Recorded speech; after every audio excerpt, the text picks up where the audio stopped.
Ya. Entonces, hola a todos los que están desde sus casas, porque acá ya saludé a su compañero. Seba, la guía que yo envié la semana pasada era sobre la configuración del territorio nacional, ¿ya? Nosotros ya habíamos hecho una introducción acerca de esto, ¿cierto? Y habíamos planteado finalmente que después de que se logra la independencia, nosotros tenemos que empezar a configurar nuestro territorio. Utilizamos un concepto bien importante que era el de soberanía, que significaba finalmente, ¿cierto?, ejercer poder en ciertas zonas que estaban finalmente vacías incluso. Lo de la clase de hoy día es detallar un poco más sobre cómo se configuró el territorio nacional, ¿ya? Es por esa razón que acá en la pizarra tenemos ocupación de la Araucanía, pérdida de la Patagonia, ocupación de Magallanes, colonización del sur de Chile y la guerra del Pacífico, ¿ya? Porque esos procesos finalmente que ocurren prácticamente en el siglo XIX, lo que va a hacer es que va a ayudar a entender lo que somos el Chile de hoy día, el Chile actual, ¿ya? Primero entonces, ocupación de la Araucanía.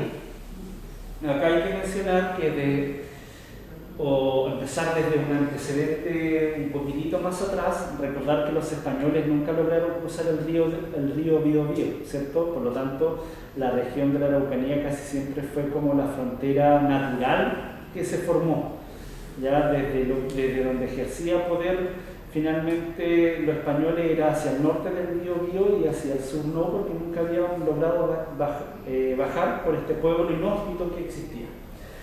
Ahora, ¿qué es lo que ocurrió? Que después de que se logró la independencia, y hasta el año 1867 aproximadamente, ocurrió lo que se conoce como colonización espontánea, ¿ya? Que es el concepto que anotamos acá en la pizarra.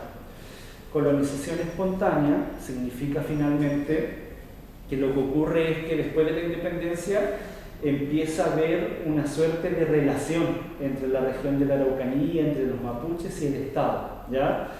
Esta relación comercial, principalmente de intercambio, va a ayudar a que de a poco vaya ingresando personas a la región de la Araucanía, ¿ya? Este fue, por lo tanto, como el primer proceso por el cual se empieza a colonizar, podríamos decir, esta región.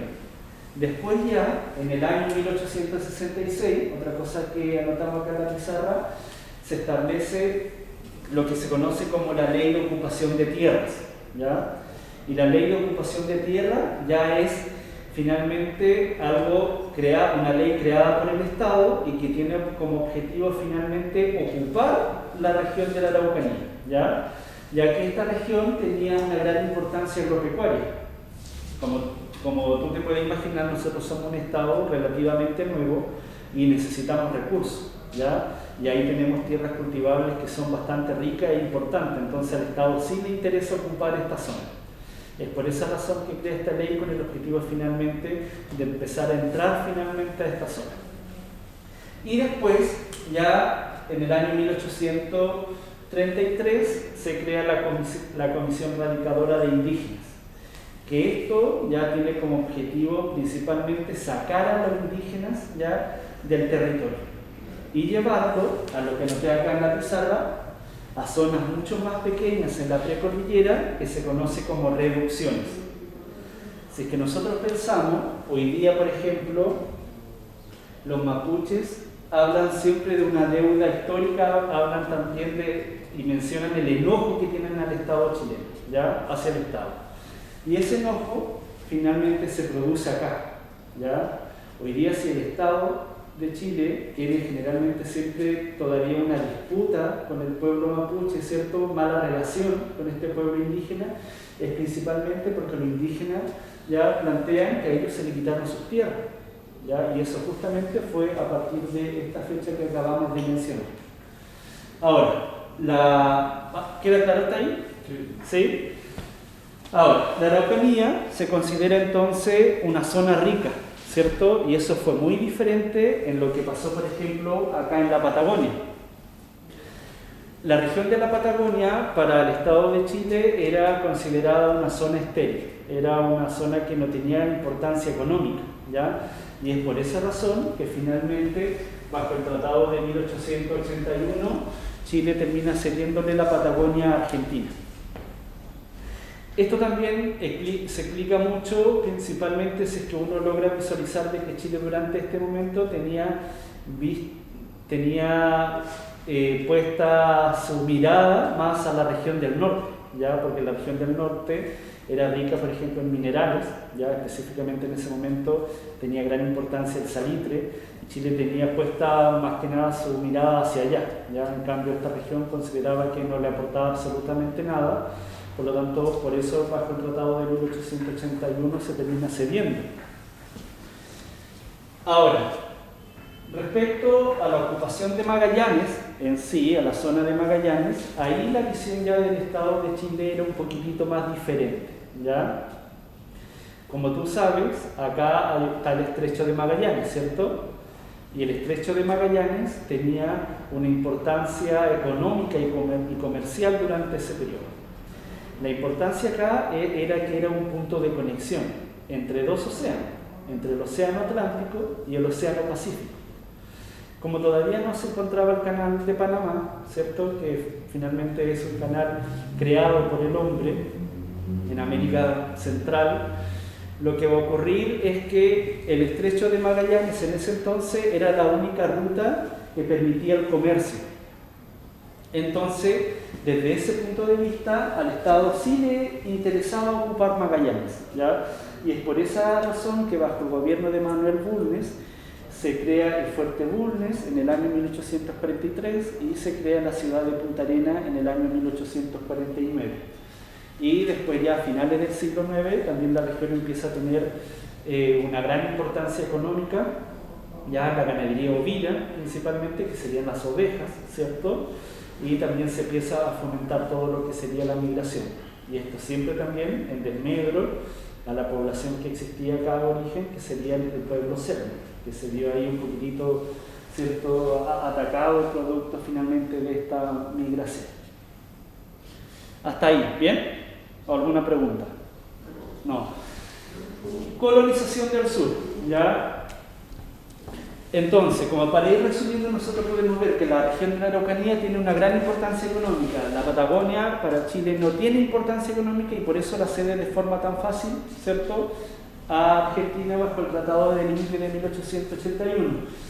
El sur de nuestro país, al igual que la Araucanía, también va a tener una importancia económica para el Estado. Ya también son tierras que se consideraban fértiles y que se podía finalmente se podía sacar un beneficio económico a partir de estas tierras, ¿ya?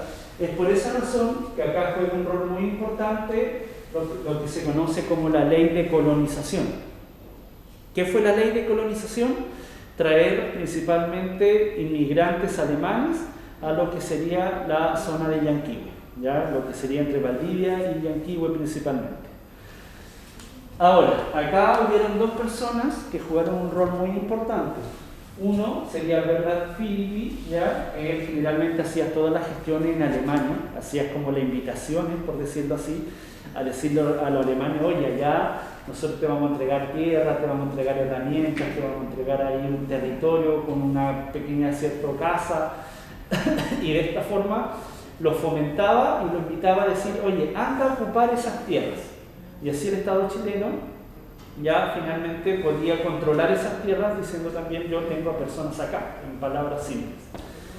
Bernardo Philippi, por lo tanto, era como el que gestionaba esas invitaciones ya desde Alemania, y después teníamos otro personaje, otra persona importante, que sería Vicente Pérez Rosales, que ya él hacía el mismo trabajo, ¿cierto?, de gestión, pero lo hacía acá, de ordenar finalmente todo lo que se estaba realizando.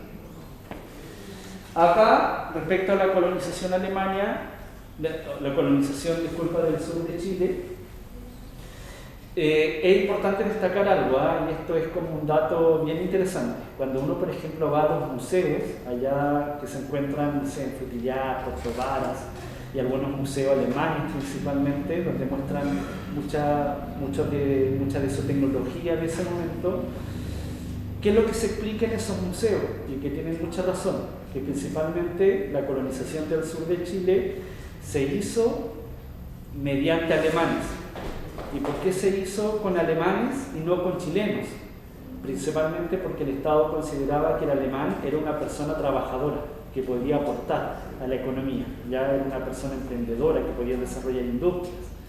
En cambio, ¿cuál era la visión que tenía el Estado del chileno? De que era un hombre flojo. Entonces, desde ese punto de vista, se le prefiere entregar tierras a los inmigrantes que a personas de acá para colonizar finalmente ese territorio. Después tenemos la Guerra del Pacífico, con la cual nosotros vamos a obtener lo que sería el norte de nuestro país, ¿ya? Acá lo primero que hay que contextualizar es que hacia el año 1830 hay una crisis económica, ya que va a afectar principalmente un poquitito la economía del trigo. Esta crisis económica que afecta a la economía del trigo, y nosotros en ese momento dependíamos de de la exportación de ese producto, lo que va a provocar principalmente es que nosotros vamos a entrar en una crisis y vamos a dejar incluso de pagar la deuda externa. Nosotros no tenemos dinero ni siquiera para pagar nuestras deudas al país a quien le debemos dinero. Esta crisis no solamente va a afectar a lo que sería nuestro país, sino que también a nuestros países vecinos, por ejemplo Chile y Bolivia, o sea Perú y Bolivia. Y desde este punto de vista, ya desde este contexto como de incertidumbre económica, es que Perú y Chile van a empezar finalmente a luchar por lo que sería la zona norte de nuestro país, que en ese momento sería muy rica ya en términos del salitre que se encuentra allí. El salitre, por ejemplo, ¿para qué se ocupa? ¿Por qué era rico el salitre? Ya se ocupa en este momento principalmente como fertilizante y también se ocupa como pólvora para armas. Nosotros estamos acá hablando finales del siglo XIX, ¿ya? Entonces, este fue un producto que en Europa, por ejemplo, se estaba utilizando bastante. Entonces, que existiera el salitre en la zona norte, ¿ya? Y el que dominara el salitre en esa zona, finalmente le iba a dar un plus económico al Estado, ¿ya? Ahora, ¿qué es lo que pasa acá? Perú, ante la situación de lo que está ocurriendo económicamente, decide estatizar el salitre. Y lo que plantea finalmente es que empieza a expropiar a las empresas que están allí y ese salitre empieza a decir, esto ahora es del Estado. Con una forma de asegurarse finalmente el recurso que tiene, ¿cierto? Y que es importante económicamente en ese periodo. ¿Qué es lo que va a hacer Bolivia? ¿Ya? Bolivia, que también ahí tenía importancia y tenía control también del territorio, empieza a aumentar el impuesto a la exportación del salitre en la región de Antofagasta, donde había finalmente cierta intervención chilena. ¿Qué es lo que va a ocurrir acá? Cuando se sube el impuesto a la exportación del salitre, los chilenos van a decir, hey, no, nosotros no vamos a pagar esto. Y Bolivia, ¿qué es lo que dice? Ok, si ustedes no lo van a pagar, ¿ya? Nosotros lo que vamos a hacer, entonces, es expropiar lo que ustedes tienen. Y bajo ese contexto, ya de forma muy rápida, lo que va a hacer finalmente Chile, ya es ocupar militarmente la zona. Entonces, después lo que va a ocurrir es que en el año 1873 se va a formar un tratado de alianza defensiva entre Perú y Bolivia. Ellos se van a juntar finalmente para defender, ¿cierto?, esa zona que es rica del salitre, para defenderse ellos mutuamente. Cuando ocurre este tratado de alianza defensiva, lo que va a ocurrir allí es que Chile le va a declarar la guerra, ¿ya? Y producto de esta guerra, que finalmente Chile la termina ganando, es que nosotros vamos a terminar controlando el Océano Pacífico, ¿cierto? Y las regiones de Tarapacá y Antofagasta, que eran ricas en salitre, y que hoy día pertenecen finalmente a lo que es nuestro territorio. Entonces, de esta forma, nosotros podemos ver cómo hay una ocupación espontánea y militar en la región de la Araucanía, ¿ya? Y cómo esa ocupación militar también hace que finalmente o provoca el conflicto que tiene actualmente el Estado con los mapuches. ¿Cómo nosotros perdemos la Patagonia, producto de que finalmente consideramos que es una zona estéril, sin importancia económica, y se la terminamos cediendo a los argentinos? ¿Cómo nosotros sí vemos que Magallanes tiene una importancia, cierto, económica, principalmente por el estrecho de Magallanes, y se funda el Fuerte Bulnes, y se funda la ciudad de Punta Arenas con el objetivo de ejercer control acá en la zona? Podemos ver entonces que durante el siglo XIX, finales del siglo XIX, ocupamos, cierto, todo lo que sería la zona de Yanquihue, con el objetivo del sur de Chile, con el objetivo también de la importancia económica que tiene este territorio, y que lo vamos a hacer con alemanes porque lo consideramos trabajador y no con chilenos porque lo consideramos flojos, ¿cierto? A partir de esto se desarrolla toda una industria, los alemanes desarrollan todo un sector industrial en la zona que le da gran importancia económica a la zona. Y para finalizar entonces, como producto de la Guerra del Pacífico, nos enfrentamos contra Perú y Bolivia, y terminamos obteniendo a partir de esto la zona salitrera que sería la de Tarapacá y Antofagasta, ¿cierto? Entonces, si te das cuenta, finalmente es de esta forma como se configura el territorio nacional durante este periodo, ¿ya? ¿Hay alguna pregunta, duda, algo? Ninguna. 100% claro. Ya, yo voy...